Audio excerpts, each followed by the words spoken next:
This is an M-rated game, so viewer discretion is advised. AI the Somnium Files. Now this is the newest game from the creators of Danganronpa. Now I'm sure I mispronounced that, but whatever. Which to me is like a more violent version of Phoenix Wright. It had two great games, and one okay one, and one first-person shooter, which wasn't great at all. The title has a lot of the same characteristics of the Danganronpa games, with a murder to solve, funny yet disturbing situations, and over-the-top storyline. The whole concept feels like they watched an episode of the freeform show Stitchers, and said, yeah, that'd make a good idea for a game. But then I instantly realized that couldn't be the case, because I think I was the only one who ever watched that show. Now, if you don't know, because of course you don't, that was a show about a woman who went into the mind of a dead person for a limited amount of time. This is a game about a detective who enters the mind of a person, but not dead, but only for 6 minutes at a time. But even that's kind of a cheat, but more on that later. You play as Dante, not Date as you might see it. It was such a strange way to pronounce the name, it felt so distracting for a few hours. It felt like the translators forgot to put an N to his name. He comes to the scene of a murder with a woman whose eye has been removed, and she's been displayed on a carousel. As you try and solve the case, you're going to need to talk to witnesses, go to crime scenes, click on everything you can just to advance the story. These parts are a bit tedious, because what you may need to click on may not always be obvious, but you can't leave until you finish what you need to do. To help you out on your journey, you have an advanced AI program named Ida. She lives in your fake left eye, as you lost it sometime 6 years ago, but you have no memories of anything past that. Ida will help you throughout the game, and will even pop out of your eye and turn into a bear form. What is with this company and bears? Speaking of which, I still would love to see Monokuma from Danganronpa in Smash. I think it would be a perfect fit. Ida can also project herself to look like a woman that only he can see. There are a lot of instances of people thinking you're crazy because you might start talking to yourself, or stare blankly out into nothingness because you're talking to her in your head. The investigation part is just one part of the game. The other one was by far the best. You entered the mind of a person for 6 minutes. Now, while I did enjoy these parts, due to the variety and fun of trying different things, the whole concept made me feel a little bit queasy, as the word consent really was not addressed more than once that I can remember. It was kind of like a throwaway line like, don't worry, they once signed a form. I would love to see the waiver on that one. Yeah, it says here that you have the right to mind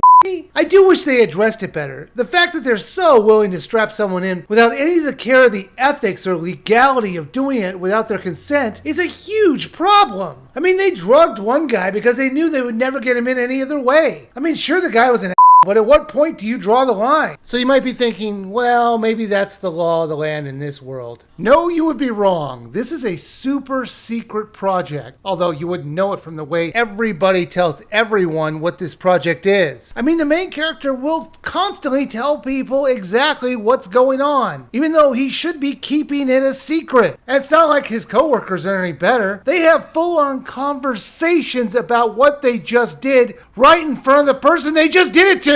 So all of these people are terrible at keeping secrets. Ethical issues aside, the Somnium world was a lot of fun. The world had limited things to click on, and it always gave you a map and a list of the things that were there. You have a timer in the upper right-hand corner. Every action takes a certain amount of time. Even standing still takes a little bit of a time. I mean, it goes down really slowly when you're standing still, but when you're moving, it moves even faster. If you do too many things wrong, you're going to run out of time and you're going to lose. So to help you out, there are special items that you can find which will take down the time to a specific second or the fraction of the time. It tells you each time you click on an action how much time it's going to take, so you're not going to be surprised. Now, sometimes they penalize you by making you take 2 times or 10 times more time to do it. So you're going to need to make sure you pick something with a low time start in order to get past those penalties. As you do actions in the dreams, you're going to unlock different mental locks. Sometimes you're going to need to do different actions to go different ways in the timeline. They give you a chart on the left-hand side when you get to a choice that will change up the timeline. We're going to get into the timeline in a second, just you're going to need to know when to look out for those splits in the narrative. If this sounds difficult and you're worried about screwing up, don't. They let you reset 3 times depending on how far back a checkpoint you want to go. Even if you do lose all your resets, you can just go back to the beginning of the dream and just do it all again knowing what you need to do this time. I think I only had to redo one of these Somniums like 3 times. This is really a very easy game. You won't get stuck because the game goes out of its way to help you. If you lose a quick time event, it lets you go right back to it. You can't leave the investigation scenes until you get all the information you need to. So you're never going to have to worry about missing anything. Now, like I mentioned, there's a timeline that you need to watch. It'll branch off depending on what you did in the Somnium. There are multiple endings to this game. In fact, I got the credits multiple times before I saw the true ending. And I do think it was worth it.